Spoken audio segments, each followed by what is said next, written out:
नमस्कार मित्रों, माध्यमिक न्यूज़ रे में आप सबका स्वागत है। आज हम क्लास 8 का activity task West Bengal board of secondary education के तहत दोनों पेपर समाधान करेंगे, पहला और दूसरा। तो चलिए देखते हैं। इतिहास, इसके तहत आपका पहला प्रश्न है, दीवानी अधिकार द्वैत शासन व्यवस्था 75 का अकाल एक दूसरे से किस प्रकार से जुड़े थे? उत्तर आपको 100 से 120 शब्दों में लिखना है। तो दीवानी अधिकार द्वैत शासन व्यवस्था 76 का अकाल एक दूसरे से किस प्रकार से जुड़े थे? चलिए देखते हैं उत्तर। दीवानी अधिकार द्वैत शासन व्यवस्था एवं 76 का काल एक कड़ी में बंगाल के इतिहास में दीवानी अधिकार द्वैत शासन व्यवस्था एवं 76 का काल एक दूसरे से जुड़े थे। इसे हम निम्न रूप में देखेंगे। पहला, दीवानी का अधिकार 1764 ईस्वी के अक्टूबर के महीने में बक्सर का युद्ध हुआ। कंपनी युद्ध में विजयी हुई। मुगल सम्राट द्वारा कंपनी को दीवानी का अधिकार मिला। यह अधिकार बंगाल, उड़ीसा और बिहार में मिला। इसके बदले में कंपनी ने मुगल सम्राट शाह आलम द्वितीय को वार्षिक 26 लाख रुपये देने को स्वीकार किया। इसके फलस्वरूप कंपनी का भारत की राजनीति और अर्थनीति में दखल बढ़ गया। आगे, द्वैत शासन व्यवस्था। लियोन कार्टिस द्वारा निर्मित द्वैत शासन व्यवस्था को लॉर्ड क्लाइव ने 1765 ईस्वी में लागू किया, जिसका अंत 1772 ईस्वी में बंगाल का अंतिम गवर्नर वारेन हेस्टिंग्स ने किया। द्वैत शासन व्यवस्था अर्थात दोहरा व्यवस्था, जिसमें एक है संपत्ति एवं उससे संबंधित मामले का उत्तरदायित्व रहित अधिकार था, जिसे दीवानी कहा गया। दूसरा, न्याय व्यवस्था, पुलिस आदि संबंधित मामले का अधिकार रहित उत्तरदायित्व था, जिसे निजामत कहा गया। 76 का काल। दीवानी के अधिकार के कारण कंपनी के अधिकारी मनमाने तरीके से भू राजस्व वसूल करने लगे। कृषकों की हालत माली हो गई। कृषि करने से बचने लगे। इसके फलस्वरूप 1770 ईस्वी में भयंकर अकाल पड़ा। यह अकाल दीवानी का अधिकार और द्वैत शासन व्यवस्था का दुष्परिणाम ही था। अतः यह स्पष्ट हुआ कि दीवानी का अधिकार द्वैत शासन व्यवस्था एवं 76 का काल एक दूसरे से जुड़े थे। मित्रों, यहाँ पर उत्तर जैसा कि कहा गया था कि आपको मैं देख ले एक बार फिर से 100 से 120 शब्दों में, पर मैंने जल्दी में लिखा है उत्तर, तो हो सकता है 120 से ज़्यादा हो जाए, तो आप इसे छोटा कर लीजिएगा खुद से। तो आगे बढ़ते हैं। उत्तर सही है, लेकिन ठीक है, आगे बढ़ते हैं। सही तथ्य देकर खाली घरों को पूरा करो। उद्योग, प्रशासक, अन्य उद्योग। उद्योग पढ़ते हैं। 1773 से 1781 के बीच दीवानी विचार व्यवस्था में कितना परिवर्तन हुआ? प्रशासक, अन्य उद्योग क्या क्या? दीवानी को लेकर विचार और राजस्व अदा करने का दायित्व अलग हुआ। प्रशासक, अन्य उद्योग। प्रशासनिक खर्च कम करना चाहते थे। प्रशासक, अन्य उद्योग। मालवाड़ी व्यवस्था लिखा हुआ है। चलिए उत्तर देखते हैं। ये रहा उत्तर। उद्योग है 1773 से 1781 के बीच दीवानी विचार व्यवस्था में कितना परिवर्तन हुआ? तो प्रशासक कौन थे? वारेन हेस्टिंग्स के दौरान ये हुआ था। अन्य उद्योग था उनका न्याय व्यवस्था को पूरी यूरोपीयकरण किया गया। भारतीय न्याय व्यवस्था को पूरी यूरोपीयकरण किया गया। दूसरा, न्याय व्यवस्था के समस्त आदेश लिखित रूप में रखने का फैसला किया गया। अगला है मित्रों, दीवानी को लेकर विचार व राजस्व अदा करने का दायित्व अलग हुआ। प्रशासक लॉर्ड कॉर्नवालिस। इसका अन्य उद्योग है, जिले से लेकर सदर तक की न्याय व्यवस्था को व्यवस्थित किया गया। सभी अदालतों के मुख्य न्यायाधीश यूरोपियन ही रखने का फैसला किया गया। अगला है, प्रशासनिक खर्च कम करना चाहते थे। कौन? प्रशासक लॉर्ड विलियम बेंटिक।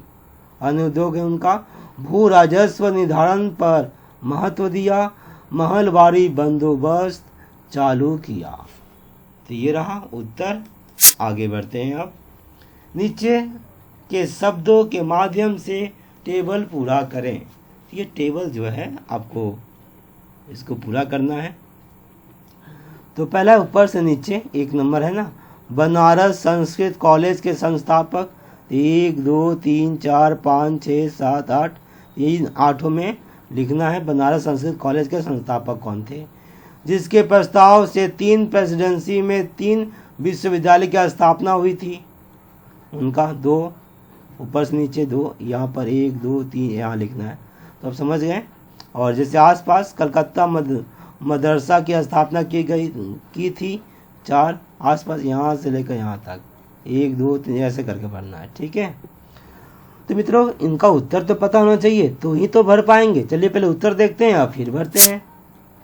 ये रहा, बनारस संस्कृत कॉलेज के संस्थापक जोनाथन डंकन, जिसके प्रस्ताव से 3 प्रेसिडेंसी में 3 विश्वविद्यालय की स्थापना हुई थी। विश्वविद्यालय की स्थापना हुई थी। चार्ल्स वुड सुप्रीम कोर्ट के प्रधान न्यायाधीश जो हिंदू कॉलेज की तैयारी से जुड़े थे। एडवर्ड हाइडिस्ट आसपास कलकत्ता मदरसा की स्थापना की थी। वारेन हेस्टिंग्स सन 1800 में श्री रामपुर में स्थापित एक संस्था बैप्टिस्ट मिशन हिंदू कॉलेज की स्थापना से जुड़े थे। विशिष्ट शिक्षाविद डेविड हेयर। अब इन्हीं को भरना है तो चलिए देख लेते हैं भरा हुआ।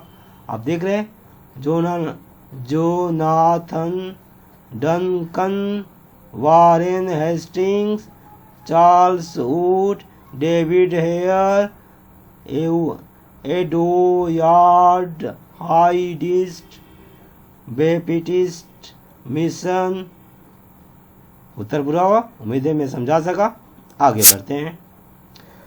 18वीं, अब ये दूसरा पेपर का है। एक पेपर समाप्त हो गया। अब दूसरा पेपर, पहला नंबर प्रश्न है, 18वीं शताब्दी में मुगल शासन पतन के द्वार पर खड़ा हो गया था। इस पतन के कारणों को आप किस प्रकार वर्णन करेंगे? भाई 18वीं शताब्दी में मुगल का पतन के द्वार पर खड़ा होने का कारण जो है कि 1707 में मुगल सम्राट औरंगजेब की मृत्यु और 1757 ईस्वी में ईस्ट इंडिया कंपनी का प्लासी युद्ध में विजय के बीच जो 50 वर्ष का अंतर था, 7 से लेकर 57, 50 वर्ष का जो अंतर था, इसी दौरान मुगल शासन जिसकी स्थापना बाबर ने 1526 ईस्वी में की थी, पतन के द्वार पर खड़ा हो गया। इस पतन के कई कारण थे। इनमें प्रमुख निम्नलिखित हैं। 1, अयोग्य मुगल शासकों का अकुशल शासन व्यवस्था। अदूरदर्शी अयोग्य मुगल शासकों द्वारा स्वेच्छाचारी केंद्रीकृत शासन व्यवस्था के कारण जो छोटी बड़ी समस्या सम्राट जहांगीर और शाहजहां के समय से चली आ रही थी, वह औरंगजेब के बाद विकराल रूप ले लिया था। दूसरा है सामरिक व्यवस्था की दुर्बलता। मुगल शासकों ने 18वीं सदी में सामरिक सुधार नहीं किया, जिसके फलस्वरूप आंतरिक विद्रोह जैसे शिवाजी और मराठों का आक्रमण तथा बाहरी आक्रमण जैसे नादिर शाह के नेतृत्व में पारसी आक्रमण 1738-39 तथा अहमद शाह अब्दाली के नेतृत्व में अफगानों के आक्रमण 1756 ईस्वी में, सन 56-57 में ने दिल्ली को ध्वस्त कर डाला था। तो ये उत्तर पूरा हुआ, उम्मीद है मैं समझा सका। आगे है, भूमि सर्वेक्षण तथा राजस्व निर्णय के संबंध में ब्रिटिश ईस्ट इंडिया कंपनी द्वारा उठाए गए कदमों की एक तालिका तैयार करें। तो चलिए, भूमि सर्वेक्षण तथा राजस्व निर्णय के संबंध में ब्रिटिश ईस्ट इंडिया कंपनी द्वारा उठाए गए कदम क्या हैं? पहला, 10 साला बंदोबस्त। 10 फरवरी 1789 में बंगाल एवं बिहार में 10 साला बंदोबस्त कॉर्नवालिस ने लागू किया। दूसरा, स्थायी बंदोबस्त। 12 मार्च 1793 ईस्वी में 10 साला बंदोबस्त स्थायी बंदोबस्त में बदल दिया गया। बंगाल, बिहार, उड़ीसा, अब बिहार में पेट काट दीजिए, इस बॉ को लिखिएगा, हुआ नहीं बिहार, उड़ीसा में यह व्यवस्था लागू हुआ। बिहार, अब बिहार भी होता है मित्रों, खैर दोनों सही है। तीसरा है रायतबाड़ी बंदोबस्त। भारत के दक्षिण में 1820 ईस्वी में टेम्स मनरो ने, कोई मुनरो बोलते हैं, कोई मनरो बोलते हैं, ठीक है, आपके हिसाब से जो भी होगा, अब यही लिख दीजिएगा। टेम्स मनरो ने रायतबाड़ी बंदोबस्त लागू किया। चौथा, महलबाड़ी बंदोबस्त। 1822 ईस्वी में मध्य भारत में महलबाड़ी बंदोबस्त लागू किया गया। तो उत्तर पूरा हुआ, आगे बढ़ते हैं। तीसरा प्रश्न है, उपयुक्त तथ्यों के आधार पर नीचे दिए गए विवरणों को पूरा कीजिए। आप गवर्नर जनरल, समय, प्रभावित राज्य, मूल नीति, अधीनतामूलक मित्रता नीति, हड़प नीति, चलिए भरते हैं।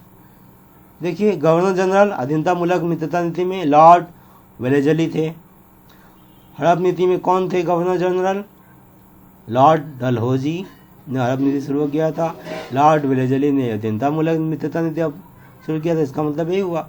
समय काल कब था? 1798 से 1805 में ये हुआ था अधीनतामूलक मित्रता नीति, जबकि यह 1848 से लेकर 1856 में।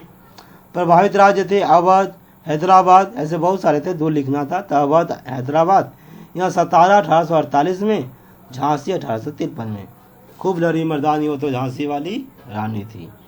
मूल नीति में अधीनतामूलक मित्रता नीति, इसका मूल नीति क्या था अधीनतामूलक मित्रता नीति का?